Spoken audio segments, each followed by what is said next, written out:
बिस्मिल्लाहिर्रहमानिर्रहीम। अस्सलाम वालेकुम दोस्तों, अपनी नेक्स्ट वीडियो के साथ आपको वेलकम करता हूँ। उम्मीद है आप सब खैरियत से होंगे। तो चलते हैं आज की अहम न्यूज़ की जानब।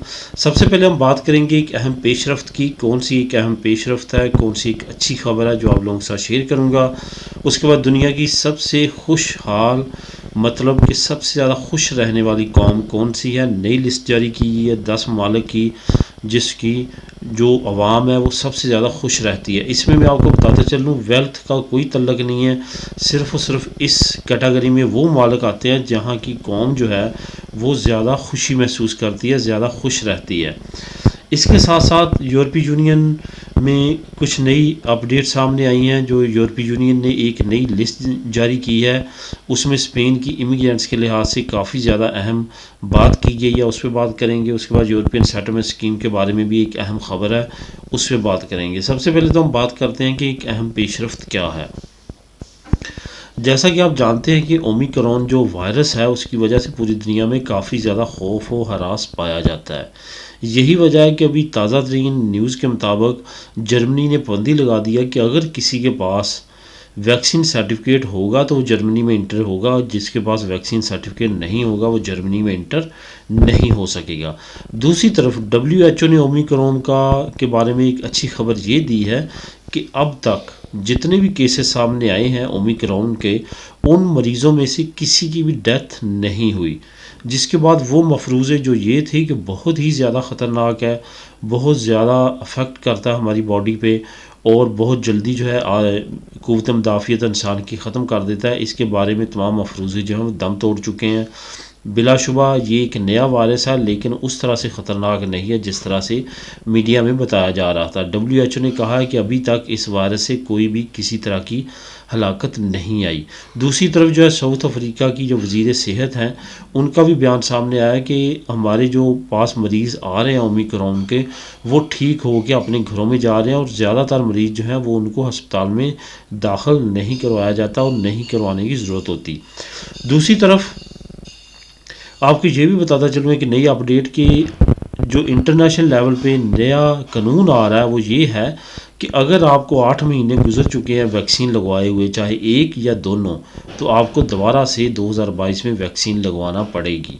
ये एक नई अपडेट है। अगर आपने 8 महीने आपके गुजर चुके हैं आपकी बॉडी पे वैक्सीन लगवाए हुए, तो आपने दोबारा से नए सिरे से फाइज़र या जॉनसन या कोई भी जो आप लगवाई है, वो जो आप लगवाना चाहते हैं वो आपको दोबारा लगवाना पड़ेगी। ऐसा नहीं है कि ये ताज़ादा, बल्कि हर साल नहीं बल्कि हर 8 महीने बाद अब ये अनाउंस कर दिया गया है कि दोबारा से बॉडी को ज़रूरत होती है इस वैक्सीन की। इस वजह से वो लोग जिनको 8-8 महीने होने वाले हैं या हो चुके हैं, वो दोबारा से तैयार रहें। 2022 में उनको दोबारा से वैक्सीन लगवाना पड़ेगी, वरना उनका जो वैक्सीन सर्टिफिकेट है वो कारआमद नहीं होगा। दूसरी तरफ दूसरे यूरोपीय मालिक की तरह स्पेन ने भी लागू कर दिया, आपने कहीं भी जाना है वैक्सीन सर्टिफिकेट लाजमी दिखाना है, उसके बगैर आपको एंट्री नहीं मिलेगी। ख्वाह वो रेस्टोरेंट हो, होटल हो, शॉपिंग सेंटर हो, बस हो, ट्रेन हो, हवाई जहाज़ हो, किसी भी जगह पे हो, आपको वैक्सीन सर्टिफिकेट अब शो कराना पड़ेगा तो आपकी बात बनेगी, वरना आपको इंटर नहीं होने दिया जाएगा। इस वजह से आपने देखा होगा कि आजकल वैक्सीन सेंटर्स पे बहुत लंबी लंबी कतारें हैं, क्योंकि अब ये कंपल्सरी हो चुका है। इसके बगैर अब आपका बिल्कुल भी गुजारा नहीं होगा, हर सूरत में ये लगवानी पड़ेगी वैक्सीन और सर्टिफिकेट हासिल करना पड़ेगा। अब बात करते हैं दुनिया के सबसे खुश रहने वाली अक़वाम के बारे में। ये हर साल एक लिस्ट जारी की जाती है जिसमें वेल्थ को बिल्कुल भी कंसीडर नहीं किया जाता। सिर्फ़ और सिर्फ जो है सर्वे किए जाते हैं उन ममालिक के जहाँ की आवाम जो है वो ज़्यादा खुश हैं, ज़्यादा परेशानी नहीं लेते, ज़्यादा जो है वो अपनी ज़िंदगी में मस्त रहते हैं, उनकी कैटेगरी में। यहाँ पे ये बताता चलूँ कि बिलाशुबा इस खुशी के साथ भी वेल्थ का कहीं ना कहीं कनेक्शन है, क्योंकि टॉप 10 कंट्रीज़ में अभी आपको बताऊँगा, आप ख़ुद अंदाज़ा लगा लेंगे कि ये तमाम जो 10 अहम ममालिक हैं, इन तमाम ममालिक की कैटेगरी से आपको पता चलेगा कि ये दुनिया के अमीर तरीन ममालिक में शामिल होते हैं।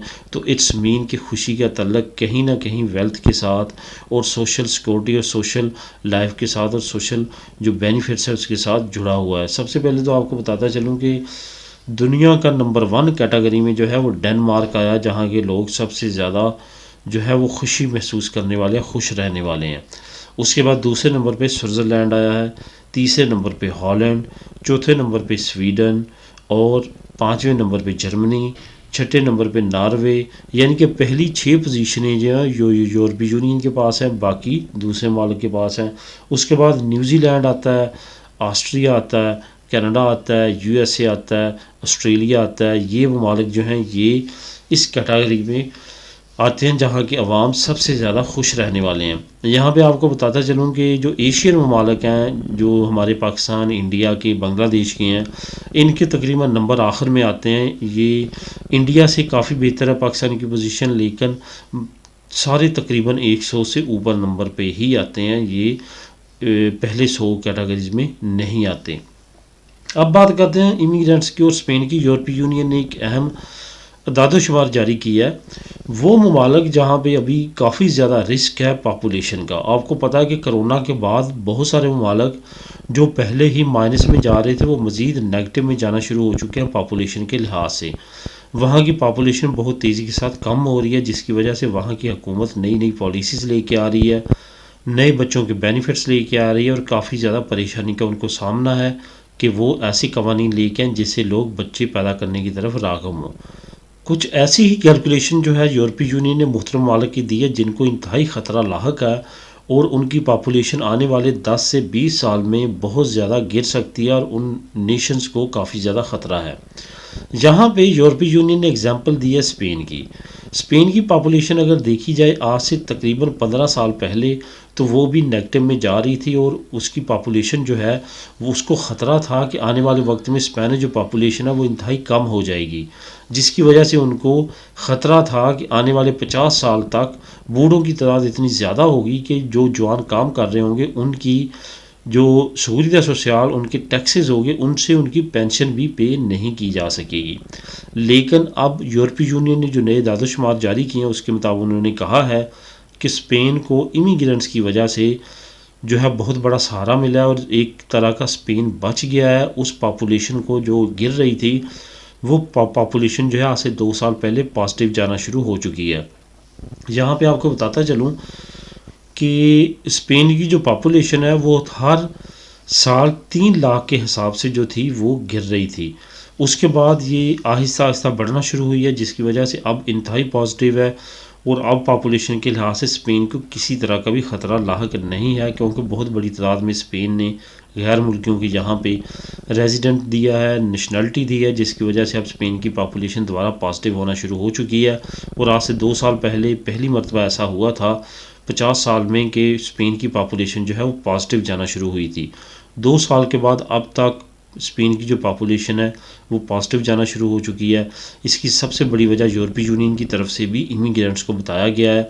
असल में यूरोपीय यूनियन का ये कहना था कि इसी अमल पे इसी तरह से काम करना चाहिए बाकी यूरोपीय ममालिक को, ख़ास तौर पे जो कि इस वक्त पॉपुलेशन के बहुत बड़े मसले से दुचार हैं, जैसा कि इटली वो यूरोपीय यूनियन में वाहिद मुल्क है, दुनिया में दूसरे नंबर पे वो मुल्क है जहाँ की पॉपुलेशन इंतहाई गिरावट का शिकार है, बहुत तेज़ी के साथ गिर रही है, जिसकी वजह से अब इटली हुकूमत बेशुमार तरह तरह के मंसूबे तो लेके आ रही है, लेकिन उसकी पॉपुलेशन जो है उसको सहारा नहीं मिल रहा, वो मज़ीद गिरती जा रही है। अब देखते आने वाले वक्त में यूरोपीय यूनियन के मशवरे पर इटली कितना अमल करता है। यूरोपियन सेटलमेंट स्कीम के बारे में आपको बताता चलूँ एक नई अपडेट सामने आई है। तकरीबन जो है वो हज़ारों के हिसाब से लोगों की फ़ाइलों को रिजेक्ट किया गया है। ये वो लोग हैं जिन्होंने या तो फेक डॉक्यूमेंट लगाए थे, या जिन्होंने अपनी फ़ाइलें लेट जमा करवाई थी, या जिन्होंने गलत कैटेगरी में अपनी फ़ाइल को जमा करवाया था।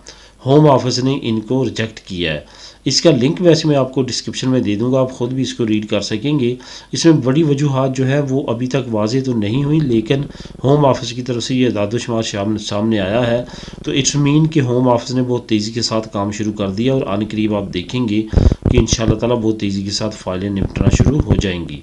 तो आने वाले वक्त में यूरोपीय यूनियन EU सेटलमेंट स्कीम के बारे में कुछ नई अपडेट्स आ सकती हैं, जो स्टैंडर्ड फैमिली है उसके बारे में आ सकती हैं, EU फैमिली परमिट के बारे में आ सकती हैं, इस तरह की और कैटेगरी के बारे में आ सकती हैं, क्योंकि होम ऑफिस ने अब अपना काम जो है काफ़ी फास्ट कर दिया है। तो दोस्तों ये थी आज की अहम न्यूज़। मिलेंगे नेक्स्ट वीडियो में नई न्यूज़ अपडेट के साथ। अल्लाह हाफिज़।